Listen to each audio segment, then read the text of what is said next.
Martineau. Des fois, quand on se sent contrarié, c'est peut-être parce qu'il touche à quelque chose. Les rencontres de l'heure. Lieu de rencontre où les idées se bousculent. Où la libre expression et la confrontation d'opinions secouent les conventions. Des rencontres où la discussion procure des solutions. Des rencontres où la diversité de positions enrichit la compréhension. Les rencontres de l'art. Nous sommes avec Joseph Facal et mon cher Joseph, je dois te remercier parce que hier, tu m'as parlé de ce documentaire Killing the Tiger qui est coproduit par l'Office national du film, qui est diffusé sur Netflix. Ce combat mené par un humble agriculteur indien, ça se passe en Inde, dont la fille a été victime d'un viol collectif épouvantable et qui veut justice, qui veut que les gens qui ont violé, les 3 gars qui ont violé sa fille soient traduits devant les tribunaux. Et ce petit agriculteur-là se bat contre une culture qui est profondément misogyne et profondément sexiste. Et je regardais ça avec Sophie, on était bouleversés, passionnés, là, vraiment. Là, il faut voir ce documentaire-là. Et Sophie disait, comment ça se fait que nos féministes sont prêtes à déchirer leur blouse parce qu'il n'y a pas l'écriture inclusive ou parce que tel livre est sexiste, etc., alors que vous en voulez de la misogynie systémique, vous en voulez du sexisme institutionnel. Mais Christy, en Inde, c'est ça. Ça, c'est du vrai sexisme institutionnel. Comment ça fait que nos féministes dénoncent pas ça? Et c'est ce que tu dis, c'est drôle parce que je fais un lien avec ta chronique d'aujourd'hui dans le journal. Okay. Violence anti-femmes, l'hypocrisie des indignations sélectives. Comment ça se fait que nos féministes ne condamnent pas les régimes islamistes et les régimes en Inde qui traitent les femmes comme vraiment des citoyens de second ordre? Parce qu'une bonne partie de nos féministes sont traversées par le même débat fondamental qui agite toute la gauche.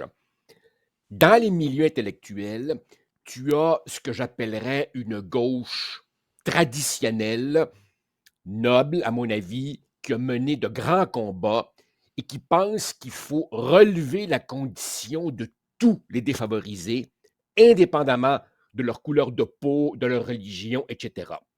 Et maintenant, tu as une nouvelle gauche qu'on appelle culturelle ou qu'on appelle identitaire, qui trouve que l'ouvrier blanc, c'est un homophobe, c'est un sexiste, c'est un raciste, il vote à droite, il vote pour Legault, c'est épouvantable, il lit notre journal. Et donc, en fait, les vrais opprimés qu'il faut défendre, ce sont les minorités en tout genre.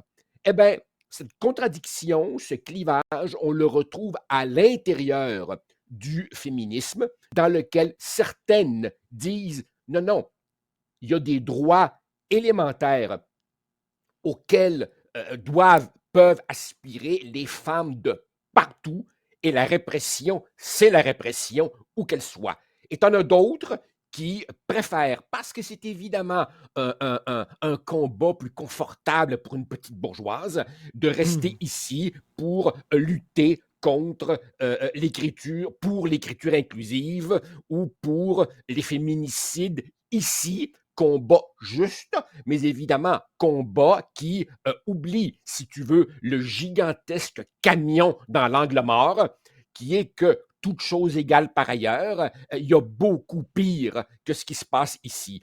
Et quand tu remarques, quand tu examines attentivement cette espèce de rhétorique un petit peu gênée, ça finit toujours par dire, ben, coudonc, si on critique trop fort, par exemple, la répression en Iran contre les femmes qui veulent enlever le voile, on alimenterait les méchants islamophobes d'ici.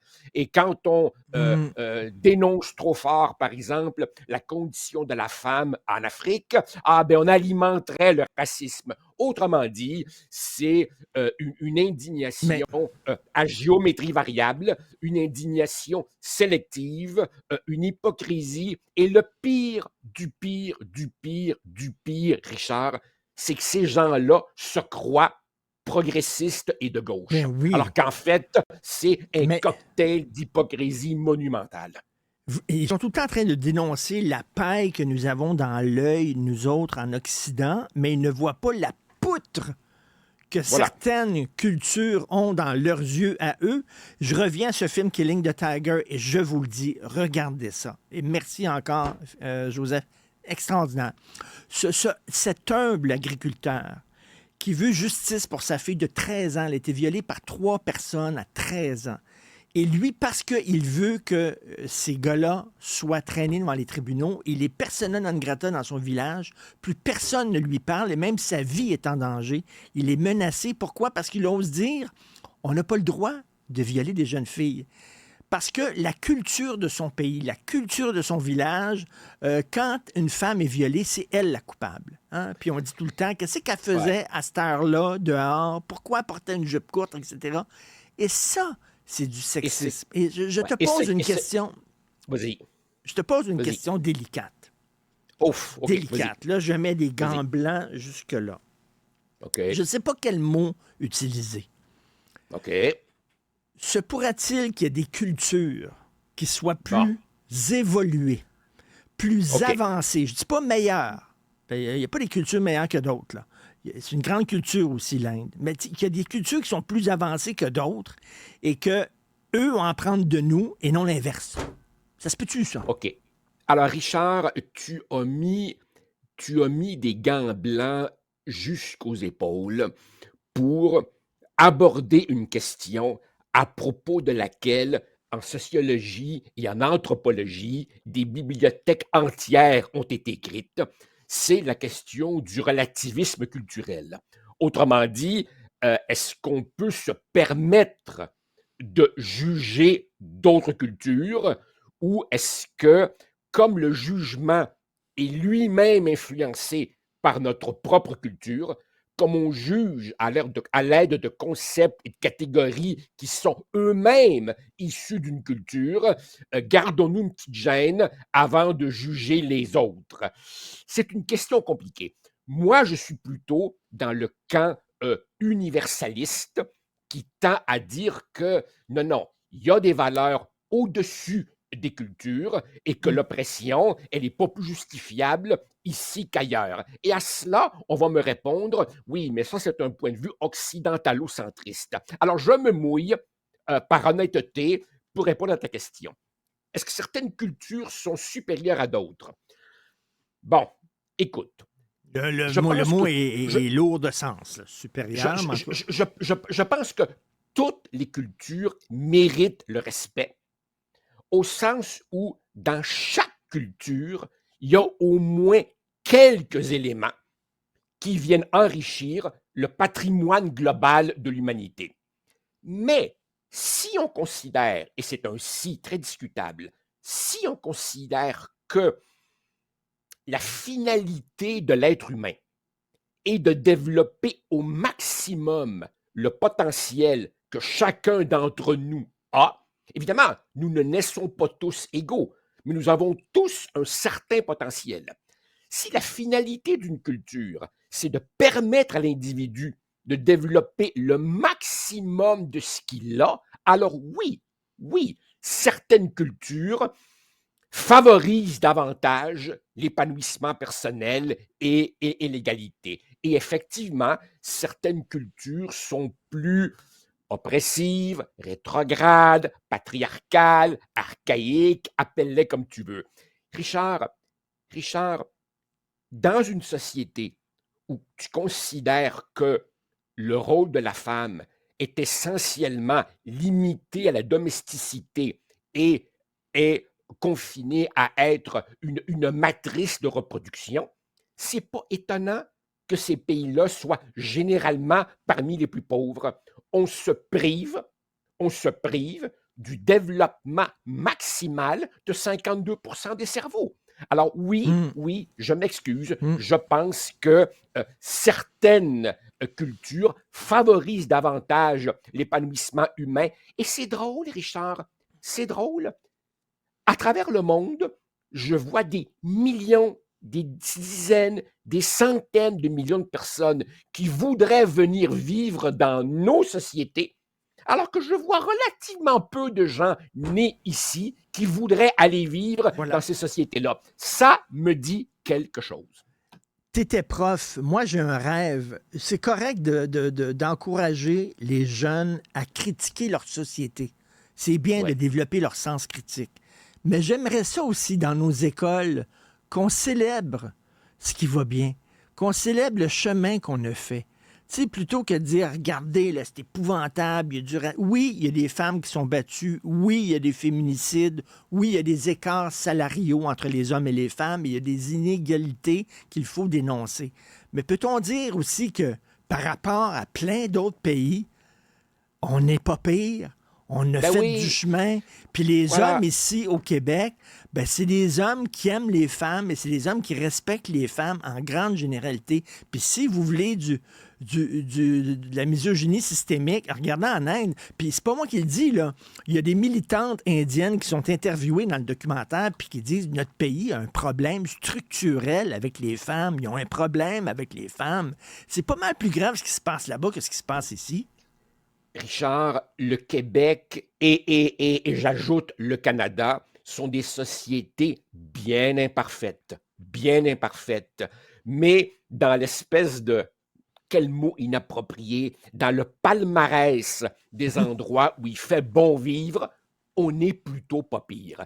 Et c'est vrai qu'on a tendance à se gratter le bobo. Et j'entends d'ici le cliché, un drame est un drame de trop. Ben oui, apportez-moi la feuille, je la signe. Un drame est un drame de trop. Mais effectivement, ici, on a construit quelque chose qui vaut la peine d'être défendu. Quant évidemment à nos féministes locales, ici, faisons des nuances. Il y a des féministes qui n'en peuvent plus de cette espèce de double discours et de cette duplicité. Et très franchement, Richard, des fois, là, c'est pathétique au point d'en rire. C'est par exemple, le silence assourdissant quand des milliers d'Iraniennes se sont soulevées pour enlever le voile. Car évidemment, les mêmes qui sont muettes là-bas, où le voile est obligatoire, sont celles qui disent ici, mais voyons donc, le voile, c'est un choix individuel. Donc, évidemment, elles sont prises dans leur contradiction fondamentale. T'sais. Alors oui, tu as raison, on est extrêmement injuste envers nos sociétés. Et pour dire un mot sur le documentaire, je ne veux pas le divulgacher, mais à un moment donné, on se rend compte que dans ce village, dans cette région, les femmes, surtout les femmes d'une certaine génération, font partie du problème. Tu as vu cette scène où les villageoises disent « Vous attirez le déshonneur sur notre village ». Et le père dit « Voyons donc, c'est pas ma fille qui a perdu son honneur, c'est ces trois bombes-là et vous qui les défendez. » Non, mais ils disent, votre fille est entachée maintenant. Votre fille, elle a une tache parce qu'elle a été violée.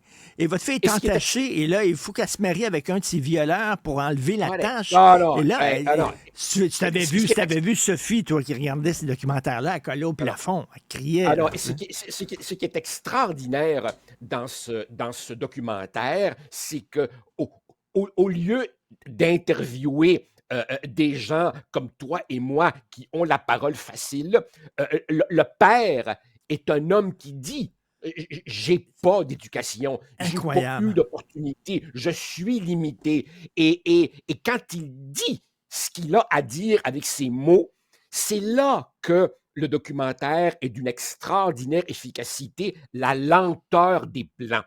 Une fois qu'il a fini de parler, la caméra reste braquée sur lui et tout son message passe dans ses silences, dans ses yeux. La petite fille aussi, tu vois que la petite fille, elle est inébranlable. Elle va se battre jusqu'au bout et c'est une admirable leçon de courage et de vie. D'ailleurs, je regardais ça, je me disais, comme discussion vendredi, nos meilleurs documentaires, ça serait bien, parce qu'un documentaire, là, c'est percutant en maudit. Alors, un exercice à la maison, lisez la chronique de Joseph aujourd'hui et regardez Killing the Tiger, puis vous allez avoir des conversations extrêmement intéressantes à la maison. Merci beaucoup, Joseph. Bonne journée. C'est moi qui te remercie. Ça marche. Salut. Bye, à demain.